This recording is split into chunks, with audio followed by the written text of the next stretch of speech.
साथियों,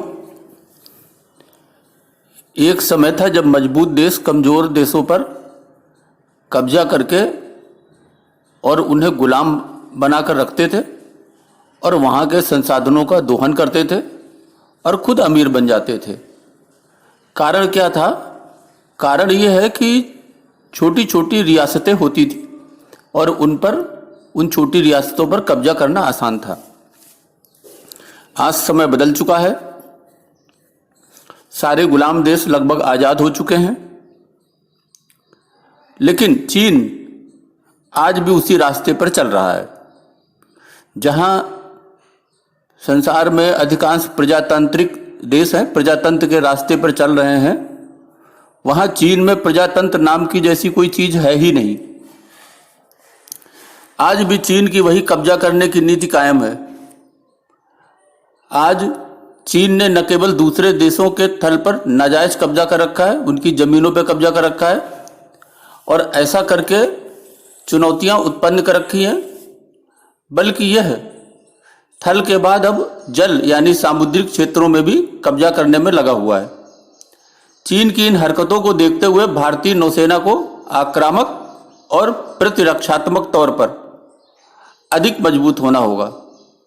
जिस तेजी और ढिठाई से दक्षिण चीन सागर से लेकर पूर्वी अफ्रीका तक के हिंद महासागर में पैर पसारते हुए ये चीन अपने नौसैनिक अड्डों एवं जहाज़ों का जाल बिछा रहा है, उससे इस विशाल क्षेत्र के तटवर्ती क्षेत्रों में देशों में बेचैनी फैलना स्वाभाविक है।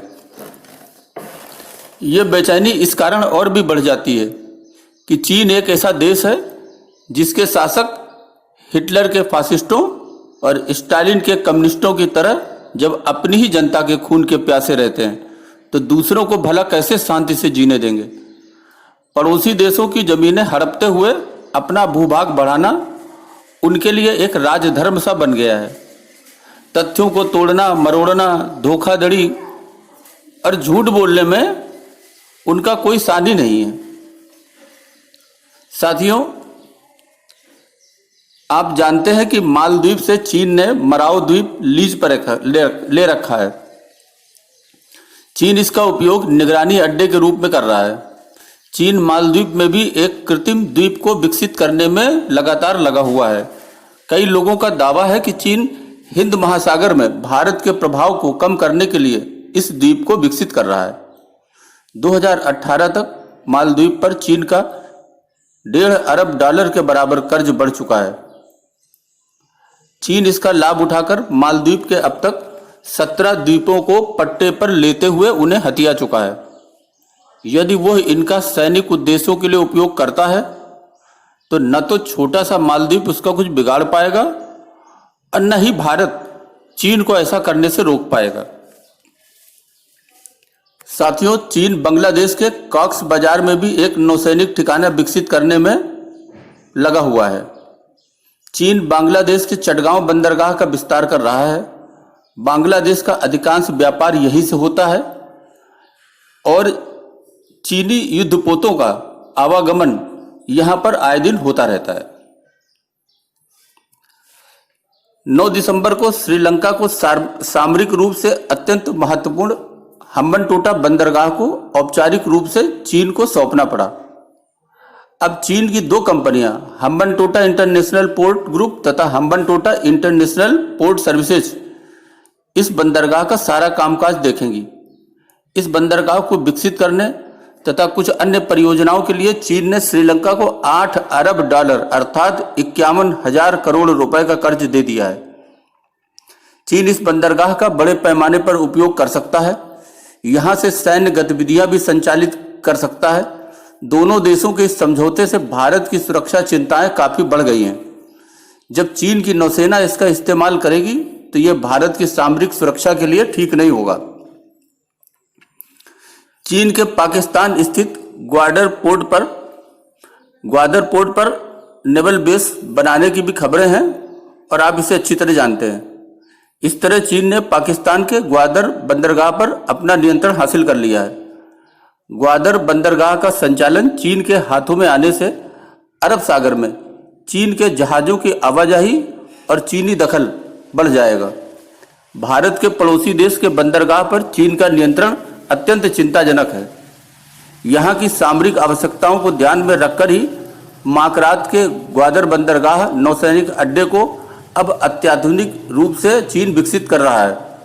यहाँ से मात्र 10 नॉटिकल मील की दूरी पर दुनिया का सबसे व्यस्ततम जल मार्ग है, जहाँ से लगभग 200 जहाज प्रतिदिन गुजरते हैं।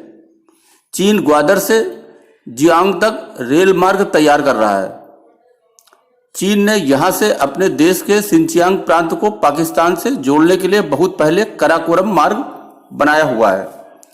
उपर्युक्त सभी मार्गों से चीन बलूचिस्तान के ग्वादर, पासनी एवं ओइमरा में स्थित नौसैनिक अड्डों पर जरूरी सैनिक साजो सामान, कार्गो व तेल टैंकर मात्र 48 घंटों में पहुंचाने में सक्षम हो गया है।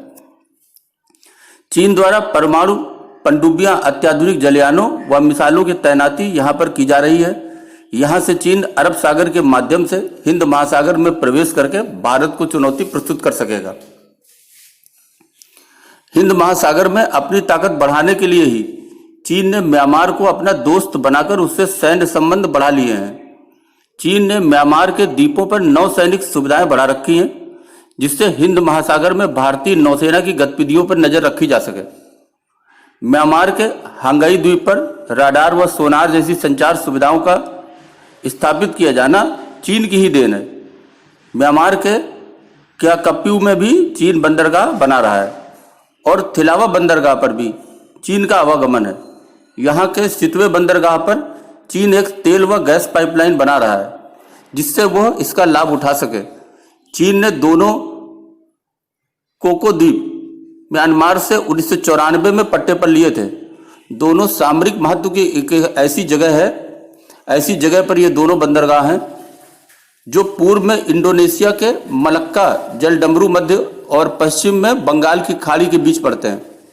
यहाँ से भारतीय नौसेना पर और अंडमान निकोबार में उसकी प्रक्षेपास्त्र सुविधाओं पर चीन अब पैनी नजर रख सकता है।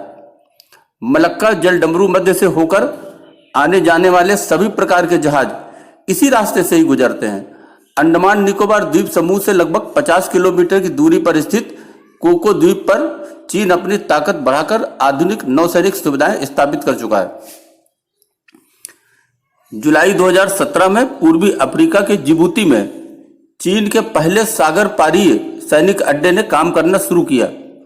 टोही उपग्रहों द्वारा मई 2020 में लिए गए चित्र दिखाते हैं कि चीन अपने इस अड्डे का विस्तार कर रहा है और उसे आधुनिक बना रहा है।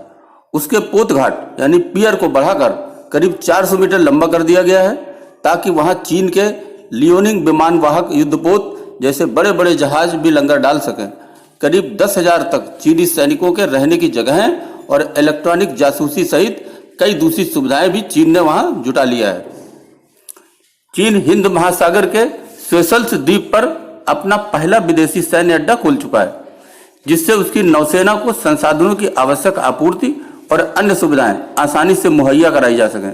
इस उद्देश्य के लिए चीन ने सेशल्स को 2 Y-12 सर्विलांस एयरक्राफ्ट उपलब्ध करवा रखे हैं। ये सभी स्थिति भारत के लिए खतरे का संदेश है। ये सैन्य ठिकाने भारत की घेराबंदी करने के लिए बिल्कुल पर्याप्त हैं और इनसे भारत को कड़ी चुनौती मिलेगी। इसमें एक रास्ता जो श्रीलंका ने अपनाया है, श्रीलंका ने हम्बनटोटा बंदरगाह को उच्च लागत वाली इस परियोजना के कारण पैदा होने वाली परेशानियां दूर करने के लिए इसका अनुसरण करते हुए म्यांमार, मलेशिया और थाईलैंड ने चीन के कर्ज से चलने वाली परियोजनाएं या तो समाप्त कर दी हैं या फिर कम कर दी हैं। यहां तक कि पाकिस्तान में जो संभावित चीन पाकिस्तान आर्थिक कॉरिडोर को अपने लिए महत्वपूर्ण मान रहा था पहले, ज्यादा से ज्यादा लोग अब उस कर्ज को सशंकित रूप से देख रहे हैं और ये मान रहे हैं कि इसमें उनका देश फंस सकता है। खाड़ी देशों के लिए चीनी के जो जलयान थे, जो पोत थे जल के, उनको बहुत घूम कर जाना पड़ता है। भारत, पाकिस्तान, अफगानिस्तान के रास्ते ही सड़क द्वारा वो सीधे अपनी पहुंच खाड़ी के देशों में बना सकता है। पाकिस्तान और अफगानिस्तान तक जाने के लिए भी उसे भारत से ही गुजरना होता, इसलिए ही उसने भारत भूमि पर अवैध कब्जा कर काराकोरम मार्ग से पीओके के रास्ते ग्वादर पहुंच गया। चीन भारत से बहुत चिढ़ता है क्योंकि भारत ही उसे इसलिए खटकता है क्योंकि इसके लिए चीन ने भारतीय भूमि पर ही अवैध कब्जा कर रखा है और भारत इसका हमेशा विरोध करता है। दरअसल सैन्य रोकथाम ही चीन का समाधान है। भारत समेत अन्य तटीय तथा दूरस्थ देशों को एक साथ सुरक्षा गुट बनाकर मजबूत रणनीति विकसित करनी होगी। भारत की सैन्य पहुंच ओमान के दुक्कम, अफ्रीका स्थित जिबूती में फ्रांसीसी बेस हरान, सेशल्स, मालदीव और श्रीलंका के त्रिकोमाली तक है। अब भारतीय नौसेना को सुमात्रा के बंदरगाह सबांग और मध्य वियतनाम स्थित नाथरांग में मजबूत होने की आवश्यकता है। वियतनाम ने इस बंदरगाह के भारतीय नौसेना द्वारा इस्तेमाल करने के लिए मदद देने की पेशकश भी की है। इसके साथ संयुक्त रूप से इलेक्ट्रॉनिक इंटेलिजेंस एकत्र करने का स्टेशन विकसित करने का प्रस्ताव भी दिया है ताकि हैनान द्वीप पर चीनी नौसेना के मुख्य ठिकाने सानिया पर नजर रखी जा सके। यही सब कारण है कि आज भारत समेत ऑस्ट्रेलिया, अमेरिका, जापान तथा अन्य देश इस चीन के खिलाफ साझा रणनीति बनाने को आज मजबूर हैं। साथियों, इसको जाने, पहचाने और अपने देश को मजबूत होने के लिए जो भी आप कर सकते हैं वो आप करें। अभी के लिए बस इतना ही। धन्यवाद।